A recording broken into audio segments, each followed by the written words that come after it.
The road ahead, it twists and turns, and the sun beats down and it burns. But I keep on pushing through. And every step quicker than the last, my feet tread down this beaten path. And Okay, I'm starting out. It's Monday morning. My thought for the day comes from Josh again. Josh gave me several thoughts. And it's, I don't quit when I'm tired, I quit when I'm finished. That's a good thought. I'm gonna push on today. It's slightly overcast. You can see there's a train full of coal going by past me. Oh, there's a huge storm back across behind Omaha, and they're expecting most of it to go north of us, but we may get some rain this evening and tonight. I'm going to try to make Mount Pisgah today, which is not that far of a hike. I'm not pushing it today. I kind of overdid it last week and got a sore ankle a little bit from it and some blisters on my toes. There's a real cool museum in Murray, and I'm going to stop in Murray and see the, I'm sure they pronounce it differently than that. I pronounce everything wrong here. But anyway, I'm going to stop in Murray and maybe see the museum and take some pictures. And so this is pretty neat. You know, this big huge coal going by, that this train comes through here about every few hours, and it's probably a mile of just coal cars. And I'm not sure where they're digging it up at or anything like that, but that's a lot of coal. And you know, speaks to our still using fossil fuels and stuff. And you know, here and there, my job depends on fossil fuels, so I'm not going to get too hypercritical about it. Coal is probably one of the worst ones there are, and we have plenty of natural gas in West Texas. We could supply these folks with natural gas. But you know, here and there, I'm not in the business of selling natural gas or nothing.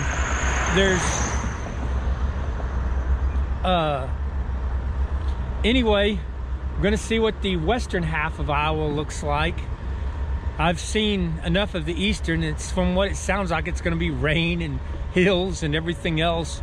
I was looking at the elevation map, and I go up, I think it was 800 or 750 feet and down 705 feet. And so that's what you call flat, but it probably does it, you know, tell how many times it's going to do that during the day.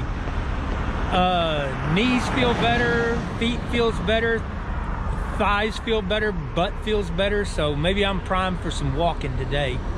It felt really good to get a couple nights rest in. And I wanted to say something about photography on this trip. This is kind of a weird thing about hiking. You know, if I'm driving down the road on a road trip doing photography, you know, you'll be like, wow, there went a picture. And you can turn around and go back and take a picture of it or whatever. When you're on foot like this, things happen a lot slower. There's a radio tower right there, and I don't know how much of that you can see in the GoPro. Pretty wide angle. I've been approaching this tower for about the last 2 miles, which is about 40 minutes or so at backpacking speed. And you know, so as far as, if you think about photo opportunities, you know, I can see an opportunity up on the horizon, and it might take me 40 minutes to get there, and I can reframe it and frame it and then reframe it in my mind as I come up to it a whole lot of times, which really changes the way I look at the pictures I'm taking. I've shot everything with a 35mm lens this trip. I have a 60 and a 28 with me, but I'm honestly thinking I'm going to send the 28 home in a package today, because I have not even put it on the camera. And you know, I was thinking I need a big wide angle to catch them wide vistas and stuff later on. No, I don't think I'm gonna mess with it. And so But it is, I just wanted to comment on the, you know, rather than arriving at the picture, you're walking slowly into the picture, and it really changes your perspective. I think everybody who does photography should sometimes take a, you know, a long road hike and on some area that you normally would do photography on, and see if it changes the way you see pictures. Okay, I can tell you, I'm starting to like Iowa less and less as time goes on. Yeah, I'm having to hike in a raincoat, and it's coming and going rain right now, and boy, this gets old quick. Just saying. I bet the pioneers hated rain too. So I'm slogging along here. It's supposed to be a pretty good storm cut through. Once it's done, I'm probably good till late tonight. I'm almost to Murray. I'm gonna duck in and spend some time in their museum. I realized an error I made in that I didn't hang out and kind of rinse off and hang out this coat after I got through wearing it last time. And it was raining on the outside, but I was sweating pretty hard on the inside. So I pulled it out of the stuff sack today. It smelled like I'd been smuggling goats inside the thing. It's pretty rank. But anyway, raining in Iowa again. Well, I'm sitting here at beautiful Mount Pisgah, and it's pretty. It is just absolutely dead gorgeous. And it's raining. When it quits raining, if it's still light enough, I'm going to walk around with the GoPro and the camera and get some shots of this. There's these great big old huge trees. I think they're mulberry trees. I don't know what they are, but they're pretty. And then you're looking out over the Grand River, and it's, yep, I'm up on a hill here, and there's a pavilion with picnic tables, and then down there's also a latrine and running water, and there's a obelisk with the names of everybody who's buried around here, and I don't know where they're buried, but anyway, it's about 45 degrees right now, and it's, you know, here's your big Bible question. Does anybody know what Mount Pisgah is? You know, I can tell you, Parley V. Pratt stood at this place, supposedly, looked out over the valley and saw a new modern Zion, or thought he saw. Come to find out, Brigham Young said he didn't. But anyway, the Mormons came in here and cleared off 1,000 acres, fenced it, brought their flocks in, planted crops and stuff, and, you know, raised a season's worth of crops to help everybody get further down the trail. There were some log cabins and everything where they logged and built cabins with the wood they got and stuff. The soil is real fertile, it looks like, and they're still growing corn down in the valley here. But I'll tell you what Mount Pisgah is when I get on next. Okay, today was interesting. I'm at Mount Pisgah, where I said I was going to be, so I made it, and that's about all I can say. I knew there'd be some times when I'd kind of get down, and I'm a pretty positive person, but I can tell you when it started raining on me today, I got down. And, you know, poor pitiful me and stuff like that, and I slogged on through everything until I made it here. And the temperature plummeted. I'm not kidding you.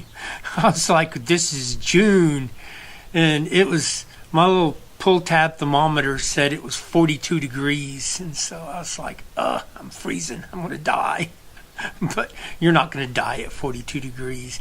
I fortunately had some long rain pants that when I got here, I dug out of the bottom of the backpack and put on, And, I was looking down there, and there was like, they're not even sure how many people were buried here.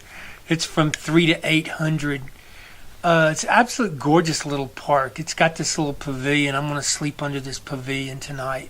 There's some pit toilets up there, and there's some running water and a faucet and stuff, and a bunch of plaques about different things and stuff along the Mormon Trail. And so what is Mount Pisgah? Oh, that was the mountain that Moses stood on and looked into the promised land but didn't enter. So when he was standing on it, he was looking into the promised land. And Parley V. Pratt stood up there on top of that and looked down into the promised land, looked down into this valley, and thought it was going to be a new Zion. And of course, Brigham Young had other plans otherwise. He wanted to go on to Salt Lake City. And so they did. But they did set up a temporary village here, and because a lot of the people left, February without near enough food, and they didn't have enough money to buy food and stuff like that. And so one of the things they did was this, and Garden Grove and several other communities along the way, they set up and farms, temporary farms, basically built little log cabins, cleared the land. They must have looked like ants going across the prairie. I can't imagine what the Indians must have thought. Here comes this band of people in here, and then they spend a week and they clear fence and plant 1,000 acres. And if you stop and think about it, 1,000 acres is better than 2 square miles. And so, super busy people. And, it's real super peaceful, and it's just a good night.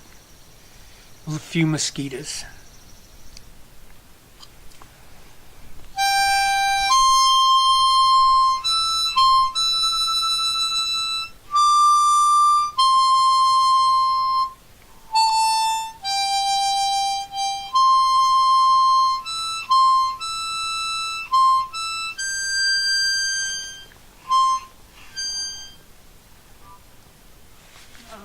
I can sort of play it. Y'all have a good evening.